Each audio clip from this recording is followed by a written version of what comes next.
അദ്ദേഹത്തിന്റെ വരുമാനത്തിൽ നിന്ന് അദ്ദേഹം ചെയ്തുകൊണ്ടിരുന്ന ആളല്ലേ. പഞ്ചായത്തിന്റെയോ അല്ലെങ്കിൽ ഗവൺമെന്റിന്റെയോ കാശ് എടുത്തിട്ടല്ലല്ലോ.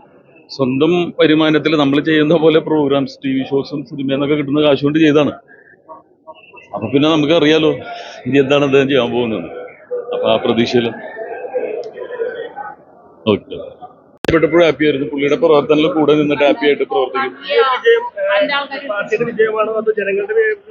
കേരളത്തിന്റെ വിജയമാണ്. കേരളത്തിന് ആവശ്യമാണ്, അത്യാവശ്യമാണ്. കേരളത്തിന് പറഞ്ഞു കഴിഞ്ഞാലല്ല, പറയാതെ ചെയ്യുന്ന ആളാ. പറയാറില്ല, അല്ലാതെ ചെയ്യുന്ന. അതിന് ഒരുപാട് പ്രവർത്തനങ്ങളിൽ സാക്ഷ്യം വഹിച്ചിട്ടുള്ള ഒരാളല്ലേ.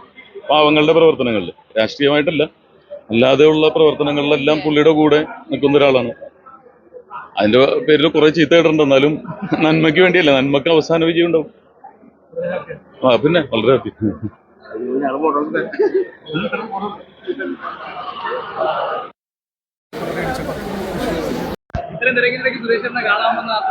തിരക്കൊന്നുമില്ല ഈ തിരക്കിന്റെ ഇടയ്ക്ക്. അത് വരേണ്ട ഒരു ആവശ്യമുണ്ട്. കാരണം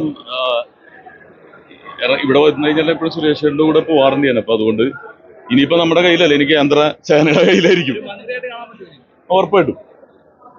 അപ്പൊ സേവനങ്ങൾ ഉണ്ടാവട്ടെ, നാടിന് നന്മകൾ ചെയ്യുന്നവരുണ്ടാവട്ടെ. അത് ഏത് പ്രസ്ഥാനത്തിലാണെങ്കിലും നാടിന് ഗുണം ചെയ്യുന്നവരുണ്ടാവുമ്പോൾ അതിന്റെ മാറ്റങ്ങൾ കാണാൻ സാധിക്കും. കാരണം അദ്ദേഹം ഒരു പഞ്ചായത്തിൽ നിന്നോ അല്ലെങ്കിൽ ഒരു ഗവൺമെന്റിന്റെ കാശ് എടുത്തിട്ടല്ലല്ലോ ഇത്ര കാലം ചെയ്തിരുന്നത്. അപ്പൊ സ്വന്തം കയ്യിൽ നിന്ന് എടുത്ത് ചെയ്തിട്ടുള്ള ഒരാളാണ്. അപ്പൊ അദ്ദേഹം ഇനി ഇവിടെ വരുത്താൻ പോകുന്ന മാറ്റങ്ങൾ നമ്മൾ സാക്ഷ്യം വഹിക്കുക എന്നുള്ളതാണ്.